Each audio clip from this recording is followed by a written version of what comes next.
రాష్ట్రంలో రైతులకు భరోసా, ప్రజలకు భద్రత కల్పించడంలో రాష్ట్ర ప్రభుత్వం పూర్తిగా విఫలమైందని సూర్యాపేట ఎమ్మెల్యే జగదీష్ రెడ్డి అన్నారు.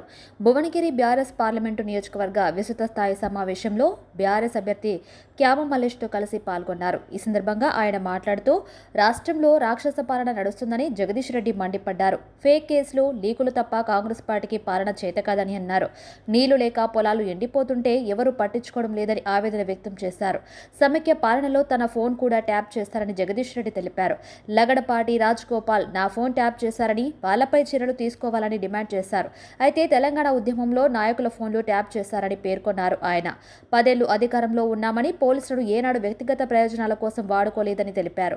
ఎండిన పంటలకు నీళ్లు ఇవ్వమంటే చేతకాని దద్దమ్మలు పట్టించుకోవడం లేదని మంత్రులపై జగదీష్ రెడ్డి విమర్శలు గుప్పించారు. ఈ క్రమంలోనే జిల్లా పిచ్చి మంత్రి ఎగిరెగిరి పడుతున్నారని అన్నారు. తాము అధికారంలో ఉన్నప్పుడు సాగర్ డెడ్ స్టోరేజ్ లో కూడా నీళ్లు ఇచ్చామని గుర్తు చేశారు. ఇప్పుడు సాగర్లో నీళ్లు ఉన్నా ఇవ్వలేని చేతకాని దద్దమ్మలు కాంగ్రెస్ వాళ్ళు అని ఘాటుగా విమర్శించారు. కాంగ్రెస్ చెప్పిన హామీలపై ఎక్కడికక్కడ నిలదీయాలని పార్టీ శ్రేణులకు పిలుపునిచ్చారు ఆయన. జిల్లాలో వరుస దొంగతనాలు జరుగుతున్నా పోలీసులు పట్టించుకోవడం లేదన్నారు. రైతుల ధాన్యం కొనుగోలు కోసం క్వింటాలకు 2,700 రూపాయల మద్దతు ధర ఇవ్వాల్సి ఉంటే 2,100 మాత్రమే ఇస్తున్నారని అన్నారు. మిల్లర్లతో అధికార పార్టీ కుమ్మక్కైందని జగదీష్ రెడ్డి ఆరోపించారు. ప్రజలు కోరుకున్న మార్పు దిశగా ప్రభుత్వం పనిచేయడం లేదని విమర్శించారు. ఈ ఎన్నికల్లో బీఆర్ఎస్ పార్టీని అత్యధిక మెజార్టీతో గెలిపించాలని పార్టీ శ్రేణులకు పిలుపునిచ్చారు. కాంగ్రెస్ పార్టీ ఇచ్చిన హామీలు నెరవేర్చే వరకు ప్రజల తరపున పోరాడతామని స్పష్టం చేశారు. నల్గొండ, భువనగిరి పార్లమెంటు స్థానాల్లో అధికార కాంగ్రెస్, ప్రతిపక్ష బీఆర్ఎస్ పార్టీలకు ధీటుగా సమాధానం చెబుతుందన్నారు. ఎవడు చేతగానాడు? ఇవాళ 515 ఉంది నాగార్జున సాగర్ లెవెల్. 508 ఉన్నాడు కూడా.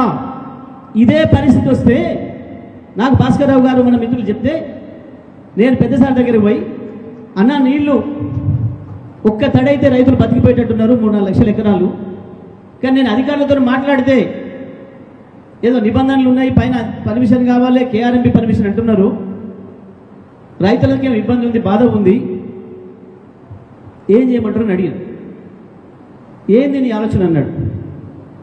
ఎట్లాగో పాలేరుకు నీళ్ళు ఇవ్వాలి, ఖమ్మం మంచినీళ్ళు, గా పేరు మీద నీళ్లు తీసి కింద రైతులకు ఇచ్చుకునే ఉపాయం ఉంది. మనం ఎవరిని చెప్పకు, ఏమంతా మాట్లాడకు, నేను పాలేరుకు నీళ్ళు ఏమని చెప్తా, నువ్వు ఏ ఉపాయం చేస్తావో ఇచ్చి రైతులను బతికి ఇవ్వమని చెప్పిండు. గది ముఖ్యమంత్రి అంటే గా పని చేయాలి. రైతుల మీద ప్రేమ ఉన్నాడు, గా పని చేస్తాడు. చక్కగా వచ్చినా పిలిచినా, అందరిని పిలిచినా, రైతుల్ని మనోళ్ళని పిలిచిన, కోటిరెడ్డి గారిని, భాస్కర్రావు గారిని, భగత్ అందరిని పిలిచిన, మల్లయ్యని పిలిచిన, సప్పుడు అంటే రైతులకు చెప్పుకోండి, ఎవరేం మాట్లాడేది లేదు. నీళ్ళు అటు పోతుంటాయి, ఎక్కడికక్కడ గేట్లు ఎత్తిపాతోపురి, ఏ కేఆర్ఎంపీ లేదు, కేఆర్ఎంపీ లేదు, ఎవరితో లెక్కలేదు, ఎవరు పీకేది ఏం లేదు. నీళ్లు రైతులు బతుకుడు ముఖ్యం మనకని చెప్పిన పండించాం, 2 సార్లు పండించాం. ఇంతకంటే తక్కువ లెవెల్ ఉందా ఇవాళ?